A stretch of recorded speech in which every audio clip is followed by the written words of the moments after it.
Bonjour à tous, bienvenue sur Archi Rentable. Aujourd'hui, je suis très contente de recevoir François.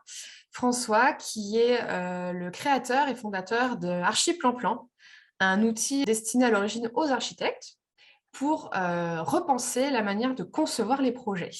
Je n'en dis pas plus puisque c'est François qui va nous en parler aujourd'hui, vous présenter cet outil assez innovant.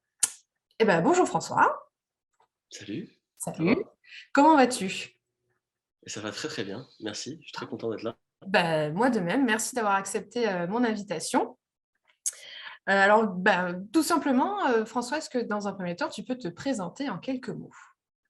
Yes, avec plaisir. Donc, je m'appelle François Penin, j'ai 37 ans et je suis designer. Alors, j'ai aussi une autre vie où j'ai été entrepreneur, j'ai fait plein de choses assez différentes, mais maintenant j'assume pleinement mon statut de designer. Donc je suis designer. Tu me disais précédemment avoir travaillé dans le design thinking, c'est ça? D'avoir pensé Ouais, des... alors le tout début, j'ai travaillé pour Xavier Veillant, qui est un artiste, celui qui a fait le lion, au Pont de Pierre à Bordeaux. D'accord. Ensuite, j'ai été scénographe pendant 4 ou 5 ans à Paris et ensuite, j'ai créé une première start-up qui s'appelait Où réparer, qui était une plateforme pour aider les gens à réparer leurs objets et après j'ai créé un truc qui s'appelait aussi Adopte un objet qui est devenu Give, qui est l'application de don d'objets, qui est assez connue Mm. et puis après j'ai accompagné des gens, des entreprises effectivement dans leurs projets d'innovation et par beaucoup par le design thinking. Et d'ailleurs, l'outil dans Archi Plan Plan, c'est vraiment un outil de design thinking. Ouais, tout à fait. Bah justement, allez, on rentre dans le vif du sujet. Archi Plan Plan, c'est quoi? Bah, Archi Plan Plan, en fait, c'est une méthode collaborative accompagnée d'un outil qui est aussi collaboratif et qui va permettre à des professionnels de l'aménagement de comprendre les besoins de ses clients, des utilisateurs plus largement, et ainsi de définir, d'identifier le meilleur plan, la meilleure esquisse précisément Mhm. possible pour le projet. Ouais. Voilà ce que c'est en quelques mots. Donc, si je comprends bien, c'est un outil qui sert à la conception au tout début du projet, quoi. Quand on est en phase réflexion et qu'on veut amorcer un plan d'aménagement, une rénovation. Ouais. Alors ouais, c'est sur l'esquisse.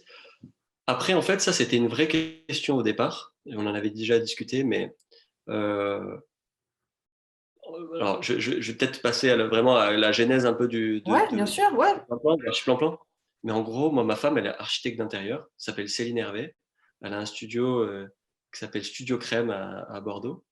Et en fait, comme tout le monde, le soir, on partage nos problèmes boulot, ce qui s'est passé dans la journée, etc. Et en fait, pendant des années, j'ai entendu euh, tout un tas de problèmes de relations clients, une difficulté en fait à se comprendre, à vraiment à dialoguer simplement avec son client. Et vu que je suis designer et que j'aime bien les problèmes, je lui ai proposé de me pencher là-dessus et de voir si j'arrivais à trouver quelque chose. Mais au départ, bien évidemment, dans un parcours d'architecture d'intérieur, tu le sais, c'est long en fait. C'est-à-dire que entre le moment où on démarre un projet et le moment où on livre un chantier, il y a tout un tas d'étapes et avec des problèmes de nature très différente, avec des complexités très différentes. Et donc, quand j'ai démarré ce projet, je me suis vraiment questionné sur où il fallait intervenir. Est-ce qu'il fallait intervenir partout? Comment intervenir, etc., etc. Et l'esquisse, en fait, est devenue très rapidement ma cible, en fait, mon problème cible. Pourquoi? Parce que c'est le début du projet et c'est le moment aussi où tu vas vraiment embarquer ton client dès le départ. On parle de onboarding, ton client dans le projet. Et si ça, c'est mal fait, si ça, tu passes à côté, tu vas le payer tout au long du projet. Et donc, il fallait vraiment que l'onboarding soit qualitatif. Et puis, c'est aussi le moment où, en fait, vu que c'est un outil qui te permet de comprendre les besoins de ton client, c'est le meilleur moment en fait. C'est au début que tu as besoin de comprendre les clients. Après, toi, tu déroules, tu fais ton boulot, etc. Mais si tu n'as pas les bonnes infos au début, tu n'as pas la bonne data, bah, en fait, tu travailles avec de l'information qui n'est pas de bonne qualité et tu fais des projets qui sont un peu à côté, quoi. Donc, c'était pour ça que c'est aussi la cible, ça a été l'esquisse. Tu es parti vraiment d'un constat que tu as vu dans ton quotidien presque personnel et tu as essayé d'apporter une solution par le biais de toi, ton expertise et ta manière de créer des outils, d'amener des réponses, quoi. Alors, le constat, c'est pareil, hein. Vraiment, comme un designer, c'est-à-dire j'ai fait du terrain. Au début, on se demande toujours si c'est. Moi, je me suis demandé si c'était ma copine, Céline, qui avait ces problèmes-là, ou si Mm. c'était des problèmes plus récurrents, en fait. Est-ce que Ouais. c'était plus global, quoi. Donc, Mm. il a fallu quand même que j'aille voir d'autres architectes, des architectes d'intérieur, des décorateurs, décoratrices, etc. Et en fait, à chaque fois, je leur ai demandé quel est votre parcours, qu'est-ce que vous faites, comment vous embarquez vos clients, etc. Et j'ai aussi interrogé des clients. Et ça, c'était super intéressant parce que eux m'ont donné l'autre côté Ouais. on parlait de l'autre côté du miroir. Et en fait, j'ai vu à quel point en fait il y avait une incapacité. J'ai compris à ce moment-là à quel point vos clients ne comprennent pas du tout ce que vous faites. Mm. Et donc, il faut pour cela il faut déployer un système particulier pour vraiment s'interfacer, pour dialoguer avec votre client. Ouais, tout à fait, tout à fait. Et c'est la réponse, c'est Archiplan-Plan. Ouais. Exactement. Est-ce que tu peux justement nous en dire plus sur le process? Tu nous as parlé du phasage, à quel moment on faisait cet atelier de co-conception. Et est-ce que tu peux nous expliquer un peu le Comment ça déroulé? marche? Ouais, ouais. Ouais, ok. Donc, déjà, il faut peut-être dire dans quel cadre on va utiliser Archiplan-Plan. Ouais, Aujourd'hui, il y en a deux. Il y a deux cadres, peut-être un troisième en cours de réflexion. d'accord. Mais le premier cadre, au début, c'était vraiment, moi, j'ai fait cet outil pour ma femme, donc pour un architecte d'intérieur. Et en fait, derrière, je me suis rendu compte que les architectes l'utilisaient, que les décorateurs, tristes, enfin, à chaque fois, je mets tristes, bien évidemment. Euh, donc en fait, c'est pour les professionnels de l'aménagement. Euh, En gros, comment ça fonctionne pour eux, je les forme à l'outil, je leur donne l'outil. Le but, c'est qu'ils soient autonomes derrière sur leur parcours. C'est vraiment, je leur donne un outil qu'ils vont utiliser derrière. En gros, ça marche comme ça. Et aussi maintenant, et ça, c'est parce qu'on me l'a demandé de plus en plus, en gros, j'accompagne des architectes, mais un peu en mode partenariat, Mhm. dans des projets qui sont plus conséquents.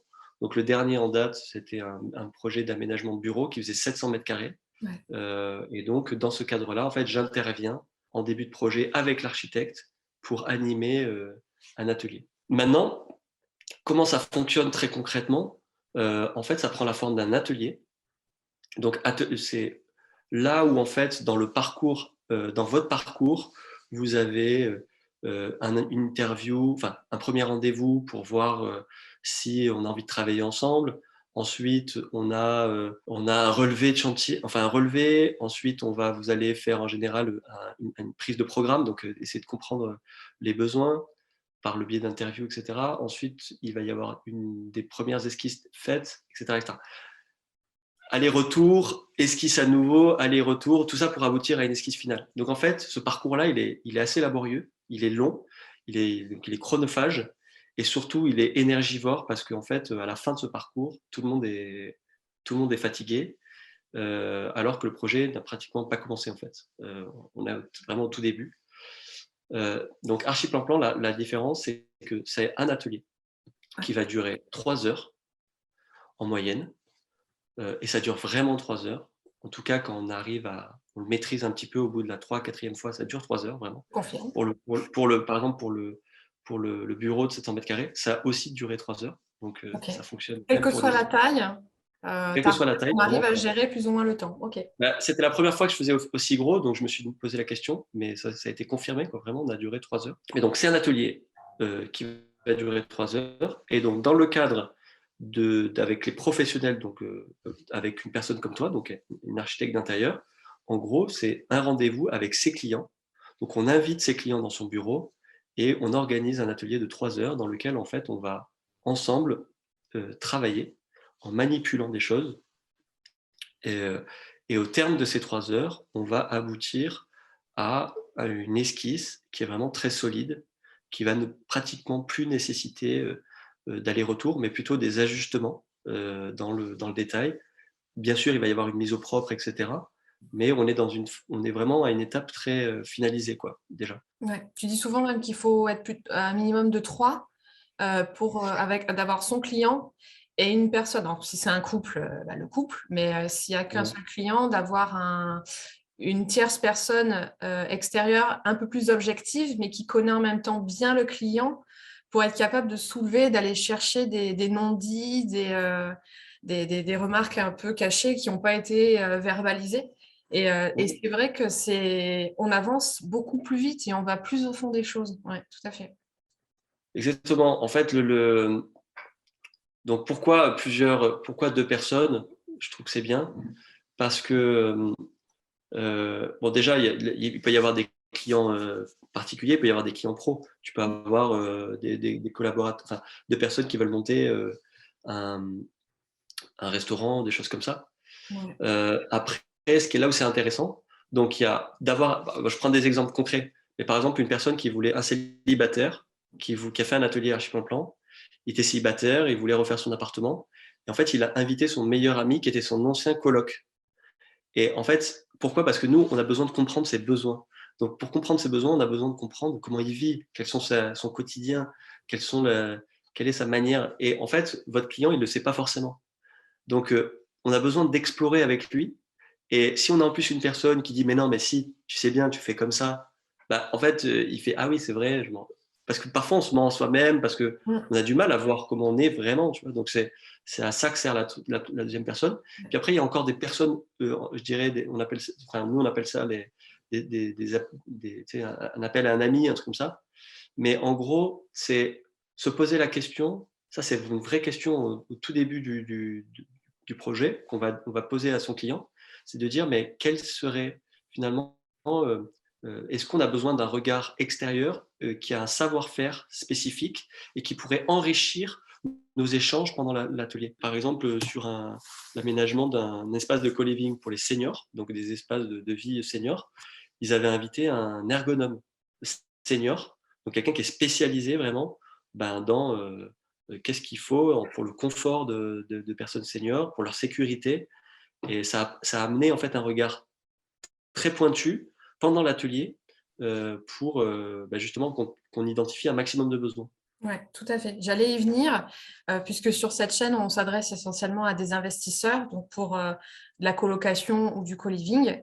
Ça permet très tôt dans le projet de se plonger, voilà, dans sa cible type, de d'identifier ses besoins et à travers, la création, de l'esquisse, de se projeter dans un parcours du quotidien, les activités, qu'est-ce que cette cible va faire, quels vont être ses besoins, quel endroit elle va occuper à telle heure de la journée et c'est là où toute la magie opère, c'est quand le maître d'ouvrage en face, le client, il intègre, la réflexion qui se passe, ici, chez nous et il comprend mieux qu'est-ce qu'on fait et il comprend mieux pourquoi on fait certains choix, il comprend mieux pourquoi on en écarte d'autres et c'est là que je trouve que c'est où toute la puissance de l'outil se révèle, c'est qu'on a le terrain propice pour se comprendre et pour réfléchir ensemble et pour aller plus vite, voilà et pour arriver à la meilleure à la meilleure des solutions possibles, au meilleur des aménagements possibles. Donc, Yes. Bah, ça c'est vraiment le cœur du système design thinking en fait. Le design mmh, thinking, on dit user centric, maintenant on dit même human centric, qui est encore plus OK. large. En gros, ça veut dire qu'on place l'utilisateur au centre de toutes les réflexions, au centre de tout en fait. C'est pour ça que vraiment, c'est un outil pour s'interfacer, pour dialoguer. Donc, qu'est-ce qu'on va faire concrètement? En fait, on va avoir donc la méthode, en gros, c'est 10 étapes qui Mmh. sont en fait une étape pas à pas, où Mmh. chaque étape, on va aller un petit peu plus loin. On va approfondir à chaque fois dans la réflexion. Et qu'est-ce qu'on va faire? On va avoir des outils. Donc, je parle du principal parce qu'après on pourra parler peut-être des autres, mais en gros, c'est comme un jeu en bois un plan. C'est des éléments d'aménagement en bois. Donc, il y a des cloisons, il y a des canapés, il y a des éléments de cuisine, il y a tout un tas d'éléments. Il y a aussi des éléments, on verra, de zoning. Enfin, bref, il y a d'autres choses qui viennent compléter ces trucs-là. Mais le but, en fait, c'est le parcours. En gros, au départ, on attaque toujours par dites-moi, en fait, ce que vous avez en tête. Parce que vous avez forcément quelque chose en tête. Votre client, il va vous dire non, mais moi, je ne sais pas. Et c'est pas vrai. Il a acheté son appartement il y a 3 mois. C'est Euh, forcément il projeté a eu déjà un petit 3 mois de réflexion avec sa femme, avec ses amis, etc. Donc, c'est forcément projeté. Et nous, ce qu'on veut, c'est, on veut qu'il nous dise ce qu'il a en tête. Pourquoi? Parce que en fait, on veut libérer toute la frustration qu'il pourrait avoir plus tard. Parce qu'il a besoin d'exprimer ce qu'il veut, ce qu'il a en tête. Donc, nous, on va partir de ça. C'est notre matière première. On va d'abord lui demander de le représenter, donc, différents outils. Et puis, petit à petit, on a vraiment une posture d'écoute au départ. On va le laisser s'exprimer. On va petit à petit, par étape, introduire des contraintes, Ouais. introduire des possibles, lui donner des bonnes pratiques, etc., etc. Mais on va le laisser faire globalement. Et puis, à un moment, c'est à peu près au milieu du parcours, vers la 4e étape, 4-5e étape, là, notre posture va changer et on va passer sur une posture active.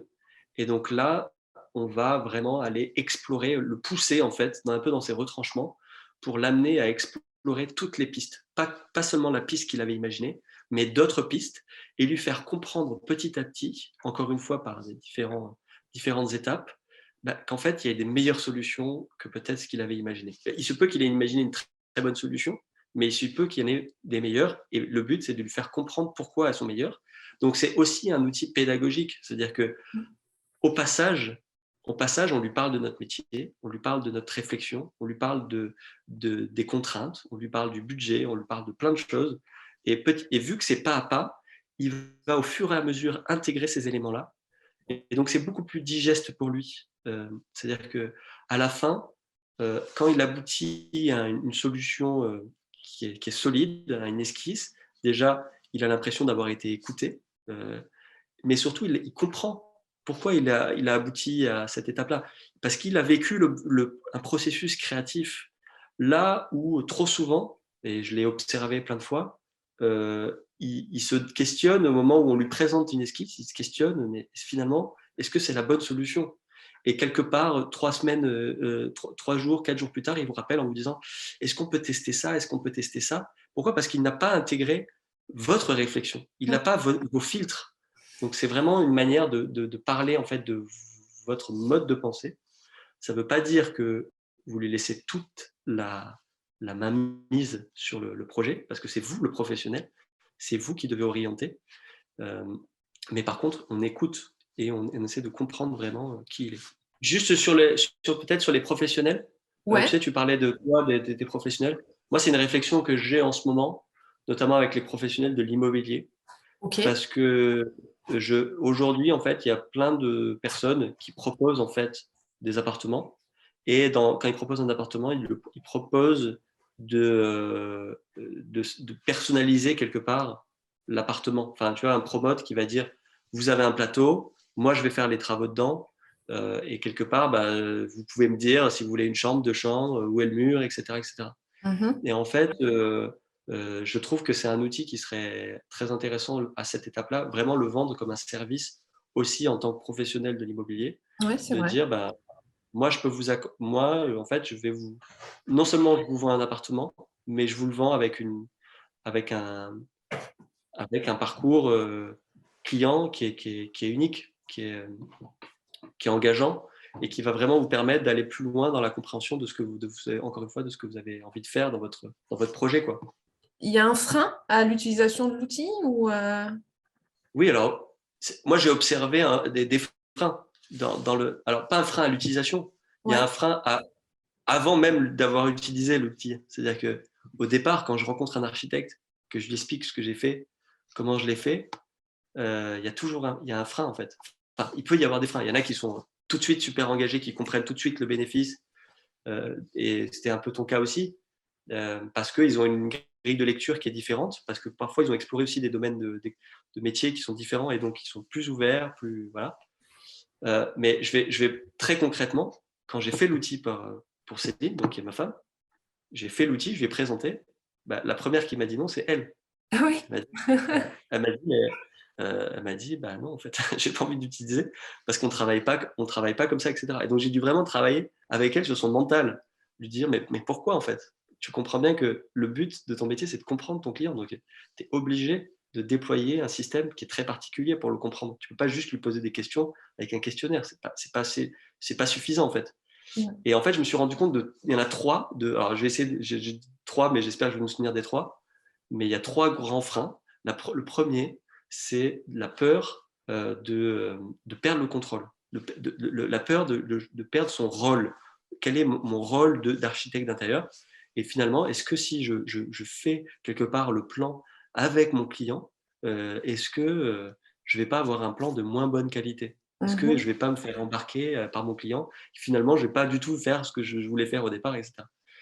Et ça n'arrive jamais, enfin vraiment, parce que le parcours, il est pensé encore une fois pour écouter, mais ensuite pour activer et reprendre le contrôle. Et en fait, on est vraiment guidé par l'outil on s'appuie en fait sur l'outil pour justement garder le contrôle. Et, euh, et puis ensuite, donc le deuxième frein, c'est un jeu.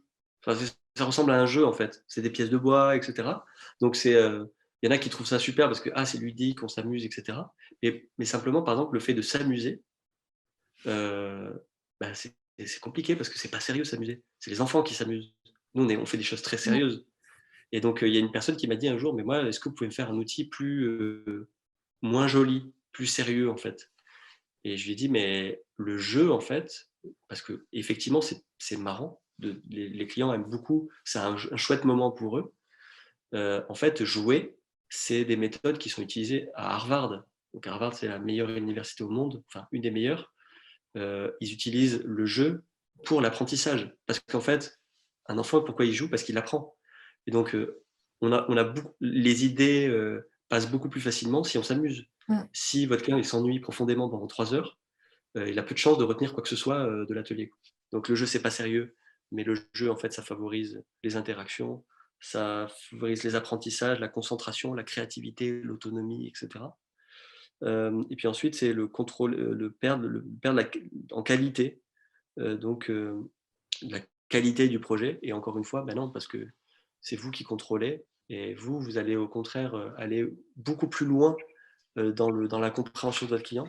Et donc la qualité de votre projet, justement, il sera un projet beaucoup plus fin parce que justement, vous aurez plus d'informations de qualité. J'ai une anecdote, moi, concernant le jeu. C'est-à-dire que j'ai un de mes partenaires entrepreneurs qui a besoin qui s'achète un local pour faire ses bureaux et son stockage. Et il y avait une partie bureau à aménager. Et en face de moi, j'avais un entrepreneur voilà, dans le bâtiment, assez carré comme ça. Et je lui dis, je vais vous faire un atelier archi-plan-plan. J'amène mon matériel, je lui présente les outils et il me dit, mais qu'est-ce que c'est que ça? Mon gamin de 3 ans, il joue la même chose que vous. Voilà, mais c'est Voilà. ça.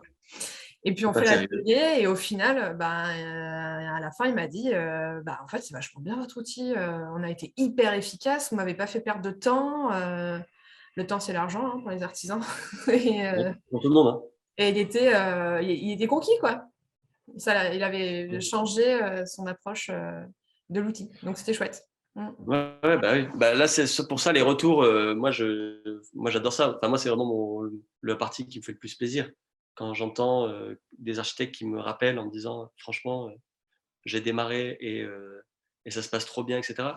Et moi, je voulais justement te poser une question parce que moi, aujourd'hui, je pratique l'outil depuis quelques mois, mais j'ai quand même encore un peu de mal à justement l'introduire et le vendre. Est-ce que tu as une punchline, mais vraiment très courte pour au moment de vendre ta mission d'accompagnement pour valoriser Archiplan-Plan et pour dire, mais franchement, venez, on va travailler ensemble, je vais vous faire découvrir un super outil. Et est-ce que tu as une punchline en une Alors phrase? moi, il faut savoir que je me retrouve je me suis retrouvé en tant qu'observateur, mais pas en tant que vendeur. Enfin, moi, j'ai jamais été à votre place, en fait. J'ai jamais été Ouais. à vendre, puisque je suis pas architecte d'intérieur, je suis designer. Par contre, on m'a raconté des anecdotes. Et en fait, ce qui fonctionne le mieux, en tout cas, c'est de le montrer. C'est-à-dire que de dire, quand on a ce premier rendez-vous avec un client, parce que le client, à un moment, on a un premier rendez-vous, c'est d'amener l'outil, si on va chez lui, ou s'il vient chez vous, de le sortir, de le laisser sur le bureau, quoi. Ok. Et l'anecdote de l'architecte qui m'avait parlé de ça, en gros, elle m'a dit, j'ai reçu ma cliente, elle m'a exposé un projet très défini, en fait. Elle avait une idée en tête très précise. Et moi, j'avais plan sur le bureau. Et en gros, je lui ai dit, OK, on va le faire. Et elle a pris des pièces et elle a rapidement, comme ça, mais avec un croquis, enfin, voilà, c'était un peu à l'arrache, mais elle a fait une démonstration, en gros, de voilà ce qu'on peut faire. Et ce que ça a révélé, c'est que ça marchait pas, ce qu'elle avait en tête. La cliente, en regardant le truc, elle a dit, ah oui, mais c'est vrai que c'est pas terrible, en fait, comme ça. Elle lui a dit, voilà, vous voyez ce qu'on a fait là? On va le faire, en fait, on va le prendre de temps, on va manipuler ensemble et on va identifier toutes les pistes. Et de toutes les pistes, on va pouvoir choisir celle qui vous correspond le plus. Et donc, vraiment, elle m'a appelé en me disant, franchement, tu devrais l'intégrer dans. Alors, je ne l'ai pas encore intégré j'en ai déjà fait une deuxième version. Mais elle m'a dit, franchement, ça fonctionne très, très bien, même à la vente. C'est-à-dire de montrer l'outil, d'expliquer l'outil. Je sais que Céline, le fait beaucoup aussi. Ça fonctionne bien, quoi. Voilà. Et moi, tu vois, mais quand j'aurai pas l'outil, des fois, un rendez-vous, j'ai pas l'outil avec moi quand je vais sur place. Ce que je ferai, c'est que j'enverrai les gens vers cette vidéo et je pense qu'ils comprendront bien ton approche, pourquoi tu as voulu faire ça et quelle est surtout la valeur ajoutée de l'outil. Voilà, là où Yes. je voulais peut-être compléter ce que tu disais, c'est que pour une cible, pour un particulier ou même un investisseur qui a un projet d'achat immobilier ou de rénovation, euh, c'est peut-être 3 heures bloquées dans un agenda, mais c'est du temps gagné, mine de rien, parce que c'est 3 heures hyper compactes et on s'évite par la suite les coups de téléphone, les allers-retours futiles qui ne font pas avancer le projet. Et donc, en fait, pouvoir faire un atelier archi-plan-plan, c'est un vrai gain de temps. Honnêtement, c'est un vrai gain de temps, un vrai gain d'énergie. Et on a la certitude, parce qu'on a exploré le process, d'avoir balayé tous les possibles et on choisit vraiment la meilleure des options possibles qu'on a créées ensemble. Donc, Ouais, voilà. ça, et aussi un gain de confiance, vraiment, Ouais, pour le c'est vrai, client. ouais. On apprend à mieux Il y se a un gain de connaître. Ouais. confiance vraiment immense parce Ouais. que d'un coup, il se dit, OK, si ça démarre comme ça, si déjà mon projet, je suis persuadé qu'on a tout exploré, on a tout vu, donc je sais pourquoi c'est le bon projet pour moi. Et derrière, en plus, il se dit, OK, ça va être super, on va s'amuser, quoi. Ouais. Donc, merci François d'avoir pensé un Merci, outil comme Julie. celui-ci qui vraiment remodèle complètement le métier. Et j'espère que ça va se diffuser encore plus pour remettre l'humain au centre de nos interactions. Voilà. Yes. Est-ce que je peux passer juste une annonce 2 secondes? Bah oui, Mais en gros, moi, je cherche un CMO, donc c'est vraiment une oui, personne ouais, pour développer le marketing. ouais. Parce qu'en fait, moi, j'ai créé l'outil, j'ai créé tout ça, mais mon métier, c'est pas de vendre, en fait. Je sais pas Alors, vendre tu sais mal. que cette vidéo, elle va être ad vitam aeternam sur YouTube. Donc, tu risques dans 6 ans d'être appelé pour le poste Alors, considérez que regardez la date de cette vidéo, 2022, et mars vous avez 2022. jusqu'à 6 mois encore derrière, Voilà. ou 3, ou je sais pas. Mais en gros, je cherche quelqu'un pour vraiment une associée, qui aurait envie de développer cet outil-là, de le vendre à des professionnels, de créer des ateliers, de créer des formations à des écoles, etc. Il y a plein de choses à faire, mais il faut que je sois aidé parce que, encore une fois, moi, je sais pas, c'est pas mon métier. Ok, super. Eh ben, le message est passé. Je te remercie d'être Archi-plan-plan. venu parler, d'être archi plan-plan sur cette chaîne. Merci à tous d'avoir regardé cette vidéo. N'hésitez pas, comme d'habitude, à vous abonner, à activer la petite cloche pour ne pas manquer les futures vidéos. Je sais qu'il y en a peu, mais j'essaie à chaque fois de vous proposer des des contenus de qualité. Voilà. N'hésitez pas aussi à nous dire ce que vous avez pensé de cet outil en commentaire. Voilà, si vous avez d'autres questions. Moi, en commentaire, je mettrai le lien vers Archiplan-Plan, vers le site. Je peux essayer de répondre aux questions si je les vois. Et voilà, et n'hésitez pas, si vous avez des questions, et puis dire ce que vous en avez pensé. Et si vous avez envie de sauter le pas avec un atelier Archiplan-Plan, bah pareil, n'hésitez pas à nous contacter. Je vous dis à très bientôt. N'oubliez pas, hein, vous êtes toujours à ça d'être un investisseur avisé. Encore merci François, et à très bientôt. Salut. Salut.